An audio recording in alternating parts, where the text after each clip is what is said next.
Hey, how is everybody doing? I'm not going to be available this Friday to do a live break, so I figured I'd just do a little video here, talk a little bit about Topps baseball through the years, and then also I think I'm going to break a box of 2022 Topps baseball Gypsy Queen for my personal collection, see if I can pull something pretty cool out of there. We're going to get started in less than 20 seconds.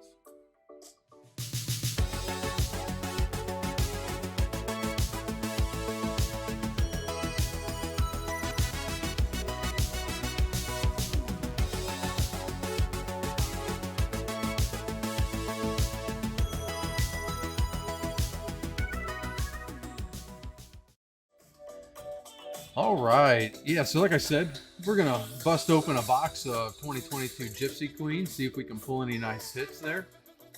During one of my fairly recent live breaks, I talked a little bit about we were opening 6 boxes of 2022 Topps Baseball, 6 hobby boxes. We did 3 Series 1 and we did 3 Series 2.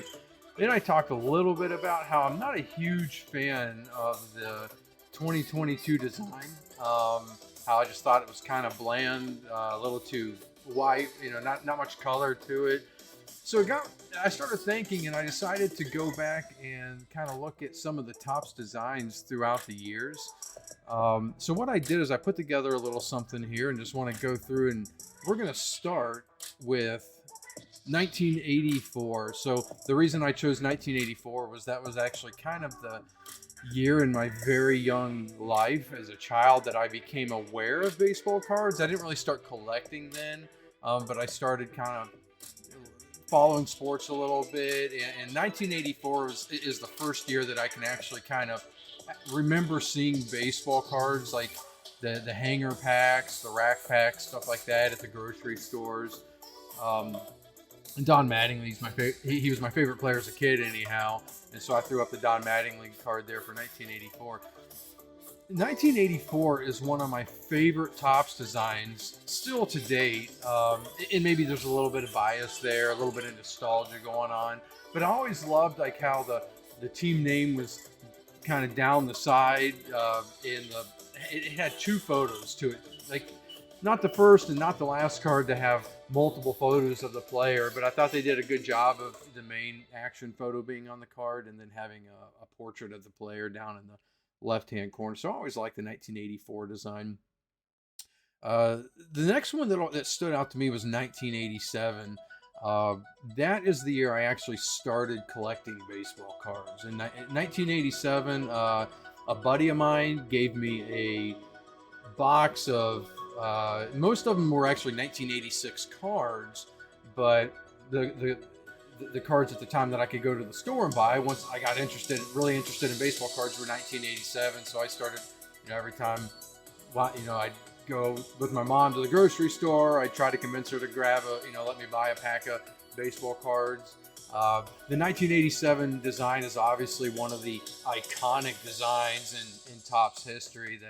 That wood border, just to me, a beautiful card that just screams 80s. And obviously, Topps has really utilized that design even up currently, as the last handful of years have had the 1987 inserts. So I think it tends to be a fan favorite, and for good reason.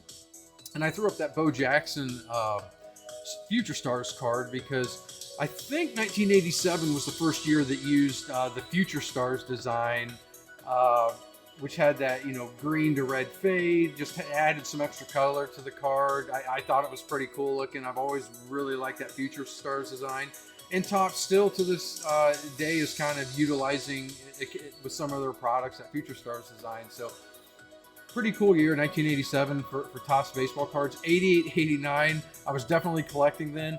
I would say 88, 89 was the peak, or maybe the depth, if you will, of the junk wax era, where cards had literally no value just because of how massively overproduced they were. I mean, this went on through the 80s and early 90s, obviously, but 88, 89 is like the pinnacle of the massive overproduction of Topps. Still, those cards, I come across the 88, 89 cards, and it was right in those peak years for me when I really started collecting. 1990, I threw up the King Griffey Jr. Cup card there. It was technically his second year card. That is also one of my all-time favorite Topps designs. They kind of use that comic book inspired design with the comic book kind of font and nameplate for the name. The like the print dots, like zoomed in print dots along the borders, very comic bookish, and then like different cards throughout that set, like all had different color borders, so it really had a lot of color thrown into it. Go ahead here. 1993 sticks out to me. 1993, and I threw up Frank Thomas there because as a child, that was one of my, even though I grew up a Yankees fan, one of my all-time favorite players, the big hurt Frank Thomas. Love the guy. And the 1993 design was pretty clean, pretty simple, but I think it's a pretty nice looking design. Also, it sticks out to me because 1993, as I look at the cards through the years here, was kind of the last year as a kid that I collected cards before I fell out of the hobby. So through 87 through 93, I had tons and tons of baseball cards that I would just shove in binders, throw in boxes. Not very good condition, I'm sure, if I could dig them up and find them. But it had a lot of them. That was the last year that I really collected. Off in 1994, off and on, I collected a little bit there, but not so much. I do, if I remember right, if you look at like the 92 to 93 to 94 design, 1992 was still kind of that cardboard stock, that traditional matte cardboard stock. If I remember right, I think 93 was kind of the first year they started advancing to something a little different than like the matte stock. It wasn't real glossy, but it was a little less matte finished and a little more gloss to it. And if I remember right, 1994, they kind of really went all out with, kind of having that gloss finish to the cards, which was kind of the standard moving forward until we hit the Chrome era for baseball cards. Skipping forward a little bit, of course, like I said, throughout the late 90s and here the early 2000s, I didn't collect much other than just a pack here and there occasionally, just to kind of see what the year's card design looked like, that type of thing. I do remember jumping back into collecting a little bit more so in 2001. I specifically remember the Ichiro rookie card and getting a few of those added to my collection when I was collecting a little bit in 2001. And then I kind of fell back out again and didn't do a whole lot of collecting, for the next handful of years. Then came 2013, and I'll back up a little bit from there. We start to hit some really iconic years for baseball cards. Iconic because, for one thing, this is when I think Topps really started to get a hand on their production as far as decreasing numbers, doing serial number cards. I mean, they did those a little bit, I think, through the mid 90s, started doing autograph cards and stuff like that. I'm sorry, the mid and early 2000s. Started doing autograph cards in the early 2000s. But these years here, 2009, 10, 11, 12, is when the value of good, really, nice ball cards really started to increase. And a lot of that started, obviously, Mike Trout, we see in 2011 was his rookie card, not his draft card, but his rookie card. But Mike Trout, I think, kind of jump-started the hobby again a bit. That, along with with manufacturers getting a hold of the production issues. So you had the Mike Trout rookie there in 2011, had the Bryce Harper in 2012.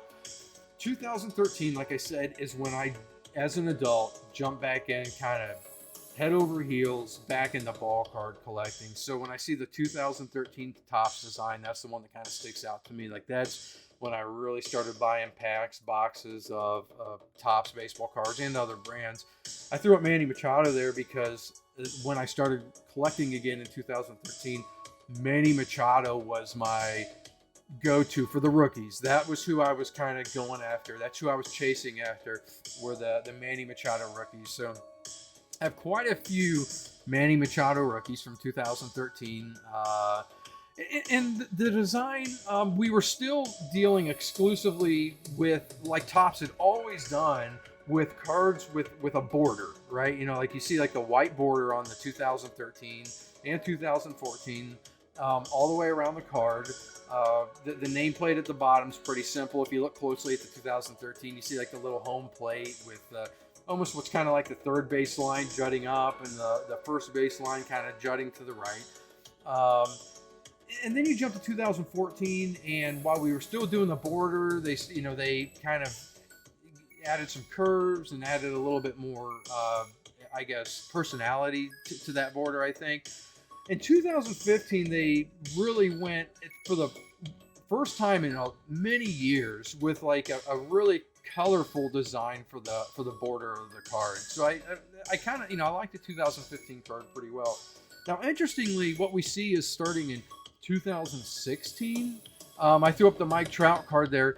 Was one of their first, at least base set, for the top, just the flagship Topps base set, a card without borders. They did have, you see like a little bit of like that fog effect, that cloudy effect at the bottom left hand corner, top right hand corner, but the rest of the card with no border, and then you just have the team plate and the name plate.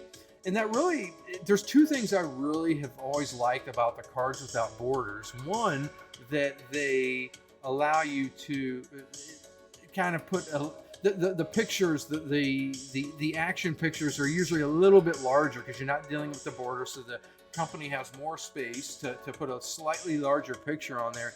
And then when it comes to centering, I mean, you think of even currently, I mean, it was obviously terrible in the early days of baseball cards, especially when you look at the 80s and earlier, how cards with the borders always, so many times had centering issues. Now, we still have centering issues with cards, even today, but they're not as necessarily noticeable without a border. Now, if you're a hardcore collector and you're looking at sending in your cards to get graded and stuff, I mean, you still have to pay attention to the centering and understand what you're looking for and what the card should look like, centered versus non-centered. But just to the naked eye, you look at a card and it doesn't look visually unpleasing if it's slightly off center, because without the border, it doesn't stick out and you still have a very nice looking card.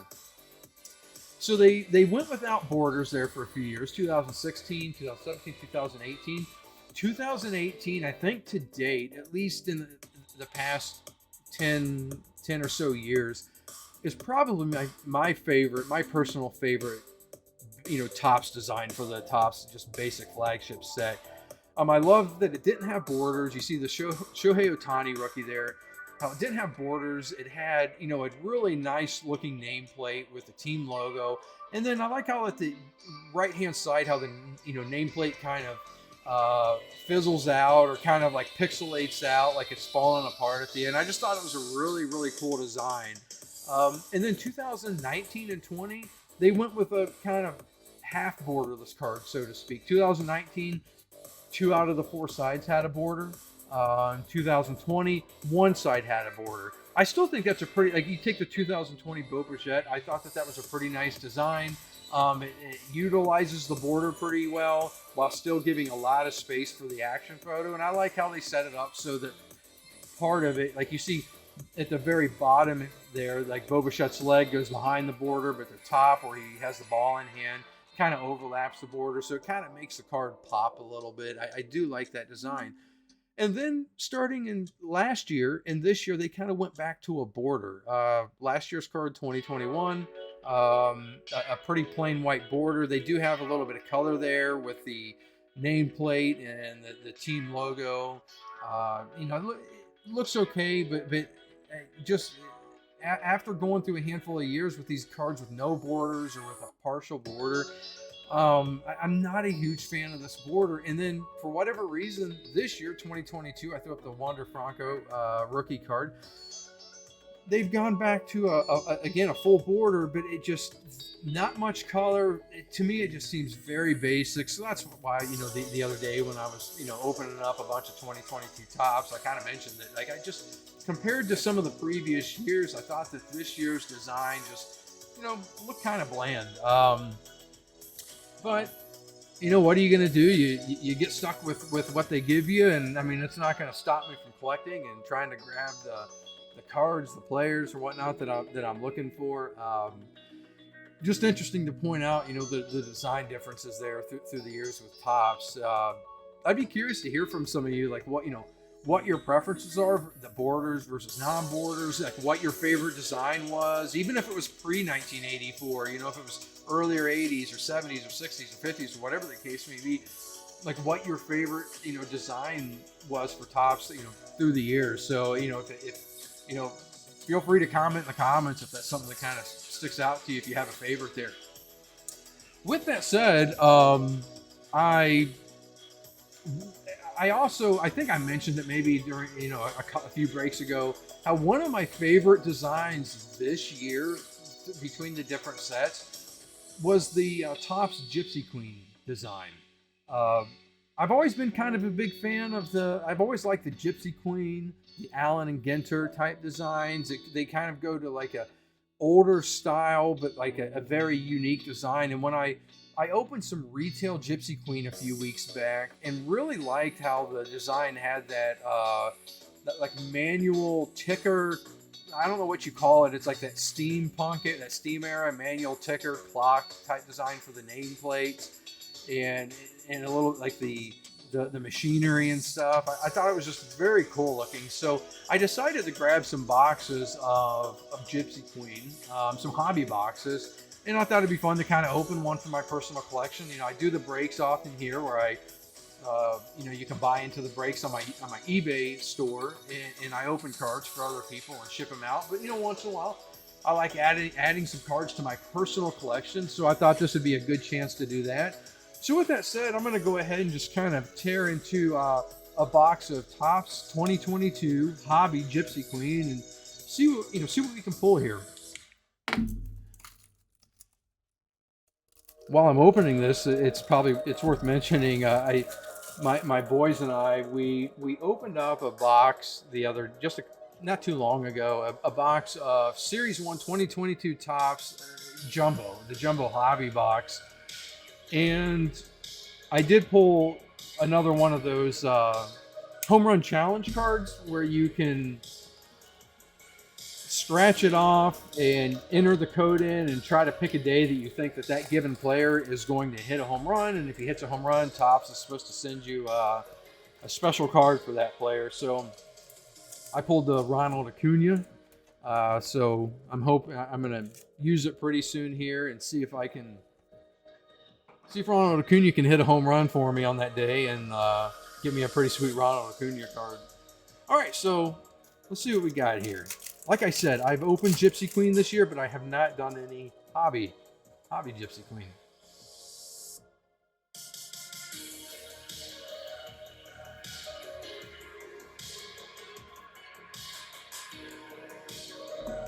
And I believe the box said it has 24 packs in the box.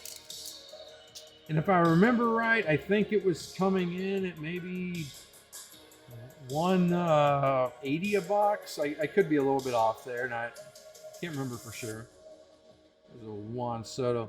So like I said, the design here on this year's Gypsy Queen, I really enjoy the design that goes into here. They have that kind of manual ticker clock thing. Like I said, underneath it is like what looks like one of those scroll wheels that identifies what position that the player plays.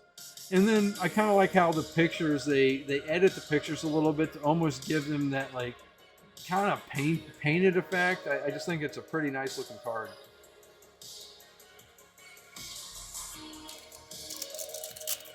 So like I said, I'm not going to be available this Friday to do a live break. So that's one of the reasons I'm doing this video right here. And there we got a purple parallel crochet. And that one is serial numbered 66 out of 75. So that's going to be the first one here that goes up in Tronbot's trophy case.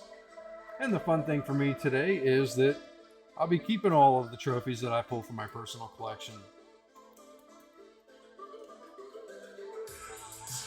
So there it is, the first card for the trophy case. Let me move these over a little bit. What do you think about that, Tronbot? Ooh, it's a gem. I also noticed it is a gem, Tronbot. Tronbot likes it. Tronbot approves. I noticed with these cards, interestingly, that the rookie card, the rookie card logo on them is slightly canted to the right on these cards. Slightly canted on these cards. So, kind of an interesting choice there for the design.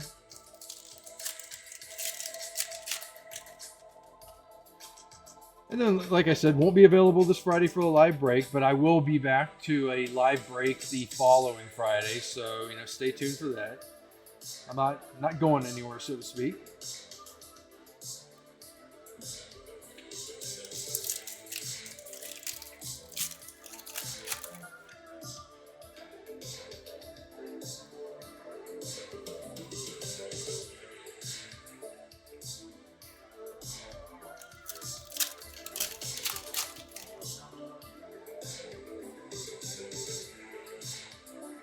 Josh Lau rookie, not too bad.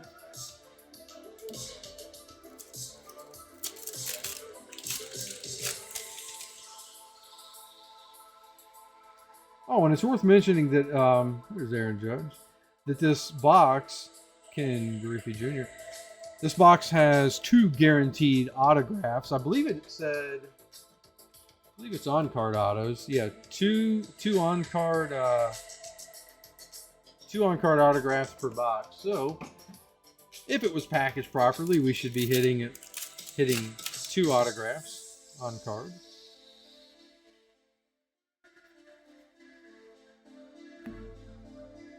Josh Donaldson on the Twins with the GQ gems.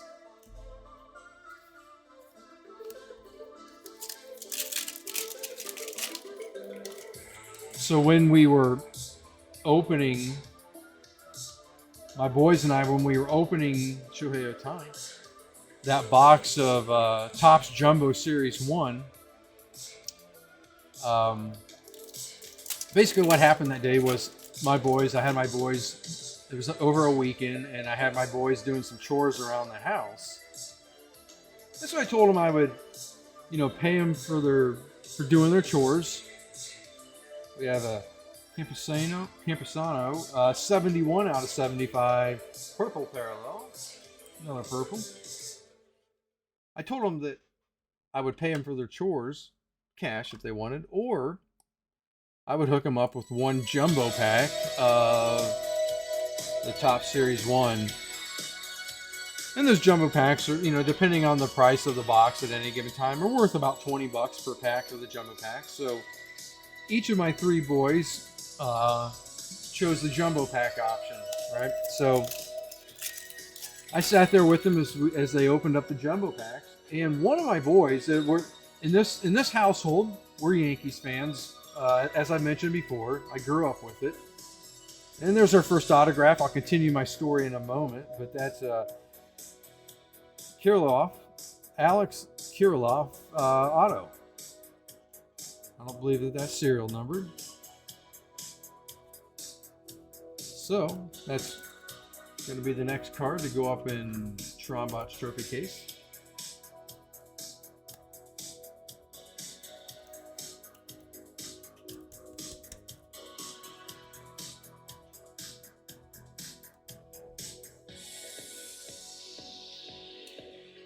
So like I said, they each opened a jumbo pack of Topps Series 1 2022. One of my boys, being a Yankees fan, pulled an Aaron Judge relic out of one of the packs, which was a pretty cool card. And here we have a Tim Anderson kind of chrome parallel. I'm not super familiar with this. I'm not sure it's not serial numbered. I'm not sure what the odds of how many chrome parallels you pull out of a box, but this is kind of like almost a rainbow chrome parallel there. So I'm going to go ahead and top load it and throw it into the trophy case.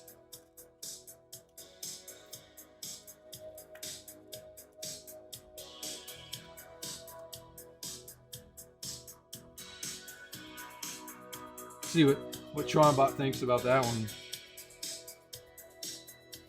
Ooh, shiny. It is a shiny card. So like I said, he pulled an Aaron Judge relic, and that's always fun. You know, we as collectors open. I'm not sure, you know, if you do most of your collecting through breaks or buying on the market or buying packs, boxes, cases, and opening them yourself. But when you're buying packs, boxes, and cases, while you certainly will, you know, occasionally hit a really nice card, the odds of hitting a card for your favorite team or favorite player, in this case for my son, you know, it's usually fairly low. So it's always fun to see. You know, he was pretty excited to hit that Aaron Judge, his favorite player on his favorite team, and he got a nice relic with a nice piece of jersey and stuff. So I was glad that he was able to hit a nice card like that. George Springer.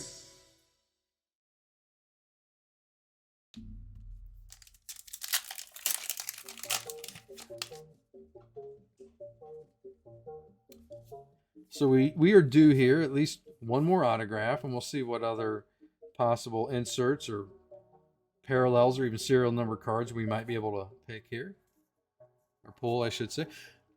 While I'm opening this pack, be sure you like this video. Do me a favor, like this video, subscribe to the channel, and ring that notification bell so that you're notified when I go live for breaks.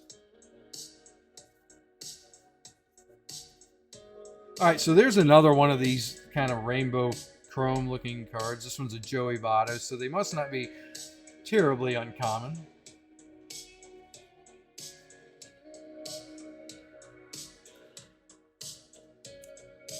But nonetheless, to be fair to Tim Anderson, I guess I'll also throw up the Joey Votto in the Tronbox trophy case.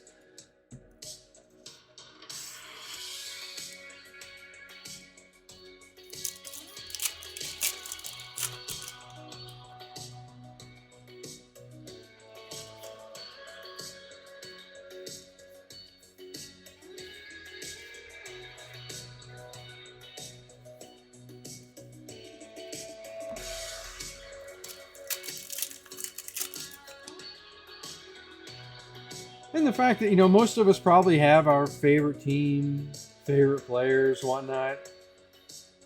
Hey, look there. That's not too bad of a card. We got a Josh Lau rookie autograph.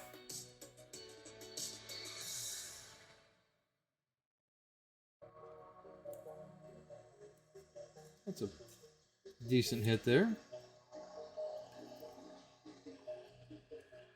So we're going to toss that up and Tronbox trophy, the Tronbox trophies. How do you like it, Tronbot? I give that one a grade A for awesome.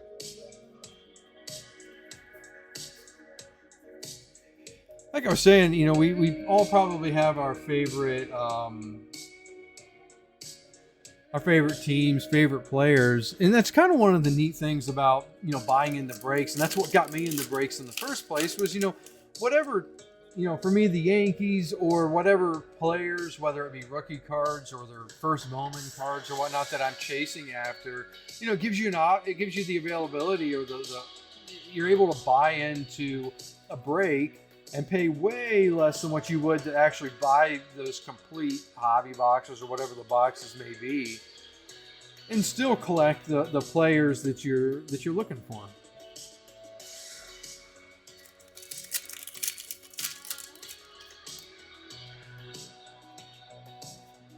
So I guess now would be a good time to mention that, like I said, I'll be back to doing another break.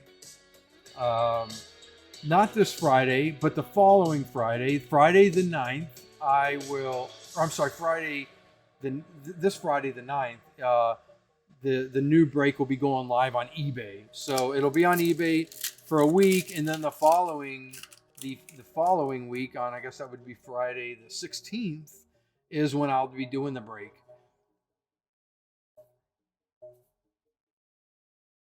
The Plesac. And that one is 162 out of 399.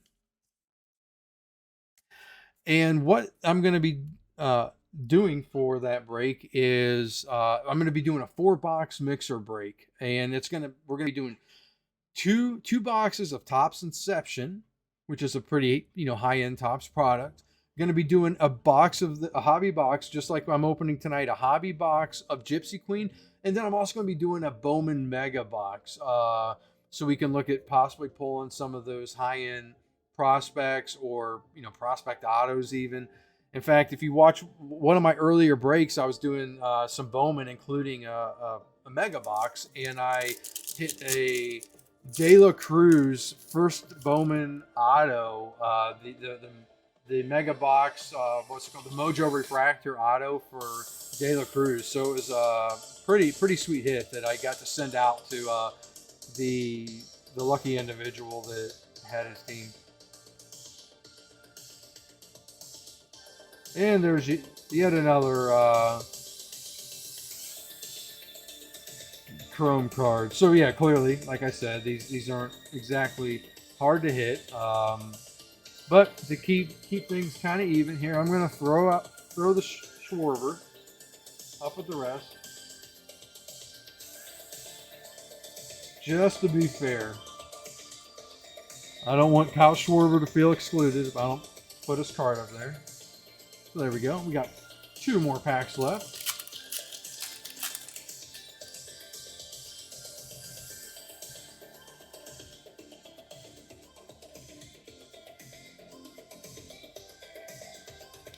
One more. See if we can get some cyber luck, some good luck here for this last pack. Maybe get a nice parallel.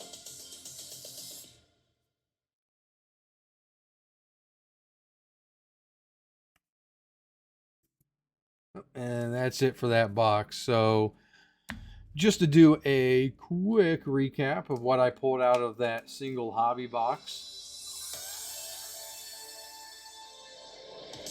We got the Votto Chrome Parallel. Got the Josh Lau. That's probably the hit of this break for that box. The Josh Lau Rookie Auto. Schwarber Chrome.